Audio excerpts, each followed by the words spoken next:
Hello बच्चों, कल हमने परिचय पढ़ा था कबीर का। आज हम कबीर की साखियाँ पढ़ेंगे और साखी में पहला ही तुम्हारे साखी है गुरुदेव को अंग।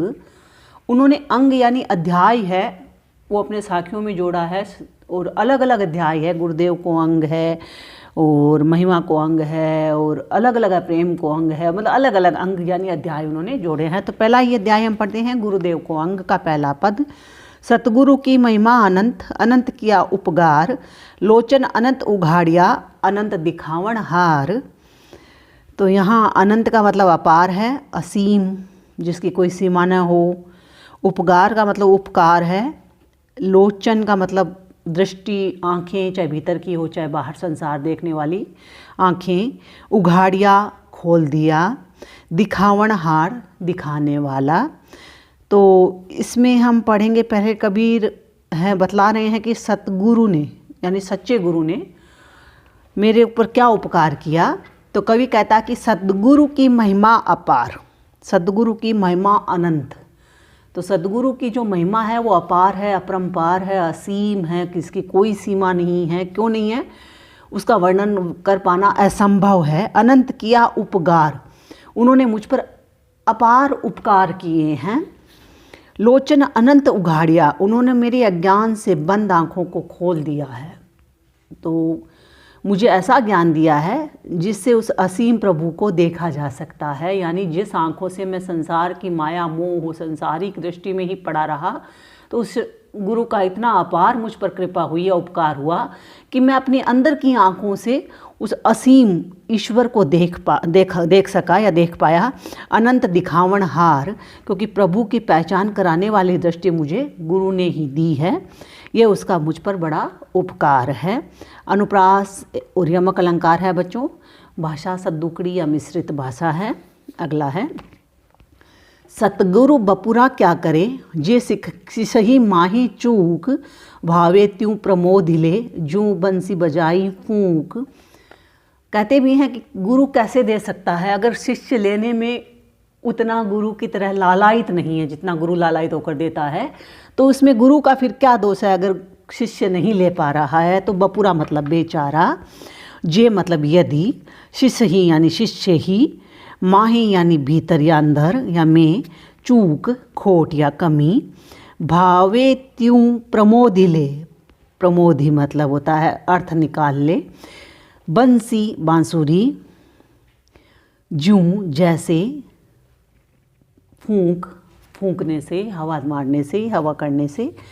तो यहाँ गुरुदेव के अंग से भी ये ली गई है साखी। और कबीर बता रहे हैं कि यदि शिष्य में दोष हो, वह गुरु की शिक्षा का मनमाना अर्थ निकाले, तो गुरु भी उस शिष्य को कैसे सुधार सकता है, उसका कैसे उत्थान कर सकता है। तो इसी बात को उन्होंने कबीरदास जी ने कहा सतगुरु बपुरा क्या करे। कबीरदास जी गुरु को सबसे अधिक महत्व देते हुए कहते हैं कि शिष्य में ही खोट हो तो योग्य गुरु भी उस शिष्य का हित कैसे कर सकता है। वे कहते हैं कि बेचारा सतगुरु भी तब क्या करे, जिस शिष्य ही माहे चूक, जब उसके शिष्य में ही खोट हो, भावे त्यों प्रमोदिले, जैसे बंसी को बजाने वाला फूंक मारकर मन चाहा राग निकाल लेता है। ज्यों बंसी बजाई फूंक, तो जैसे फूंक मारने वाला बांसुरी में अपने मन चाही राग निकाल लेता है, वैसे ही यदि शिष्य योग्य गुरु की शिक्षा का भावे त्यों प्रमोदिले, मन माना अर्थ निकाले, तो उसे गुरु भी नहीं सुधार सकता और ऐसे शिष्य का उत्थान गुरु भी नहीं कर सकता है। तो यहाँ पर उन्होंने उदाहरण अलंकार से इस बात को समझाया है। बंसुरी उदाहरण थी तो उदाहरण अलंकार है। और अगला है, एग्जाम की दृष्टि से लगा लेना बच्चों। सतगुरु साचा सूरिवा, ताते लोहित लुहार, कसनी दे कंचन किया, ताई लिया तत्सार।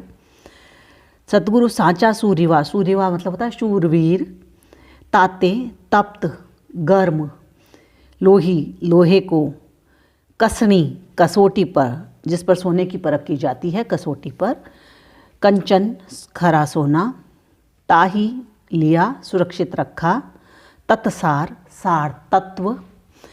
तो इसमें गुरुदेव का अंग से ही ये भी उद्धृत है। और इसमें कवि ने बताया कि सद्गुरु दोषों को दूर कर शिष्य में सार तत्व को बनाए रखता है। सो सतगुरु साचा सूरिवा, कबीर कहते हैं सद्गुरु शिष्य के विकार दूर करने के लिए, सद्गुरु है शिष्य की भलाई के लिए किए जाने वाले कार्य पर प्रकाश डालते हुए, यहाँ पर सॉरी बच्चों, कबीरदास जी कहते हैं सद्गुरु शिष्य के विकार दूर करने के लिए लोहार और सुनार की तरह आचरण करता है। सतगुरु साचा सूर्यवार, सच्चा सूरवीर है। ताते लोही लुहार, अब वो क्यों है सूरवीर? क्योंकि लोहार लोहे को गर्म कर उसे पीट पीट कर इच्छानुसार आकार दे देता है। तो सद्गुरु शूरवीर की तरह शिष्य रूपी लोहे को साधना रूपी अग्नि में तपाकर उसे इच्छानुसार मोड़ देता है, उसे अपनी इच्छानुसार आचरण कराता है। और आगे उन्होंने कहा कसणी दे कंचन किया ताई लिया तत्सार, सुनार जैसे सोने को कसौटी पर परख कर उसके भीतर के सार तत्व को अपने पास रख लेता है, उसे खरा सोना बना देता है। उसी प्रकार सद्गुरु शिष्य के दोष दूर करता है और उसके भीतर के सार तत्व को बचा लेता है। तो यहाँ पर अनुप्रास, सांग रूपक तथा निदर्शन अलंकार का प्रयोग हुआ है बच्चों। अगला है पासा पकड़िया प्रेम का सारी सारी किया शरीर सतगुरु दावा बताइया खेले दास कबीर।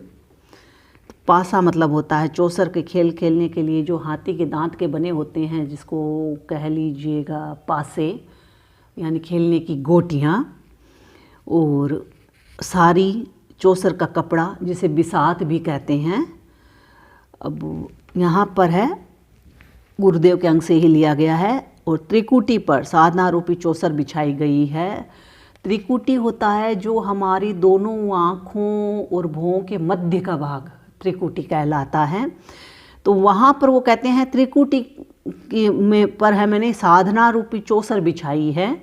वहाँ सूरती शब्द योग अपनाने की बात कही गई है, उसी क्रम में प्रस्तुत यह वर्णन है। और कबीर कहते हैं कि मैंने प्रेम की गोटी पकड़ी है। पासा पकड़ा प्रेम का, प्रेम की गोटी पकड़ी है। और सारी किया शरीर, और शरीर रूपी बिसात पर सतगुरु दावा बताया, सतगुरु द्वारा बताए गए दांव से खेले दास कबीर, प्रेम और भक्ति रूपी चौसर खेल रहा हूँ। तो यहाँ पर सांग रूपक अलंकार का प्रयोग हुआ है बच्चों। अब अगला है पूरे सु परचा भया सब दुख मेल्या दूरी, निर्मल कीनी आत्मा ताथे सदा हजूरी। पूरे सु मतलब से, परचा परिचय, मेल्या हो गया, ताथे इसलिए इस कारण, हजूरी ब्रह्म या ईश्वर। तो गुरुदेव के अंग से ही ली गई है। और कबीर ने ब्रह्म के साक्षात्कार संबंधी अपने अनुभव का यहाँ वर्णन किया है। उन्होंने उसके प्रभाव पर भी प्रकाश यहाँ पर इस पद में, इस दोहे में, साक्षी में डाला है। तो कबीर कहते हैं गुरु कृपा से मेरा पूर्ण अर्थात ब्रह्म से परिचय हुआ। पूरे सु परचा भया, पूरे मतलब संपूर्ण उस ईश्वर से मेरा है वो परिचय हुआ। और गुरु की कृपा से ही मेरे उस पूर्ण अर्थात ब्रह्म से परिचय हुआ। सब दुख मेल्या दूरी, और उसके प्रभाव से, उसके परिचय के प्रभाव से मैंने अपने सारे दुख दूर कर दिए, अर्थात मैं दुखों से मुक्त हो गया। निर्मल कीनी आत्मा, मेरी आत्मा निर्मल हो गई। ताथे सदा हजूरी, सांसारिकता का कोई प्रभाव अब मुझ पर नहीं रहा। उस स्थिति में मैं अब सदा ब्रह्म के साक्षात्कार में लीन रहता हूँ। और अब यहाँ पर भी वही ब्रह्म का परिचय कराता हुआ कबीर का एक और पद है या एक और साखी है, जिसमें उन्होंने लिखा था बलिहारी गुरु आपनो जिन गोविंद दियो बताए। आपको पहली लाइन भी याद है, गुरु गोविंद दो खड़े।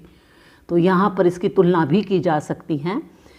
अब है ब्रह्म साक्षात्कार आत्मा के निर्मल हुए बिना नहीं होता है। तो इसके लिए भी कबीर ने एक स्थान पर कहा है, जो दर्शन देखा चाहो तो दर्पण मांझत रहिए, अपने मन को है वो मांझते रहिए। अगर उस ईश्वर के दर्पण में, उस दर्पण में ईश्वर के साक्षात्कार, आत्मा रूपी दर्पण में ईश्वर का अगर साक्षात करना चाहते हो तो बार बार उस दर्पण को है साफ करते रहिए। अब विरह को अंग है बच्चों, और विरह का अंग हम कल पढ़ेंगे। धन्यवाद बच्चों।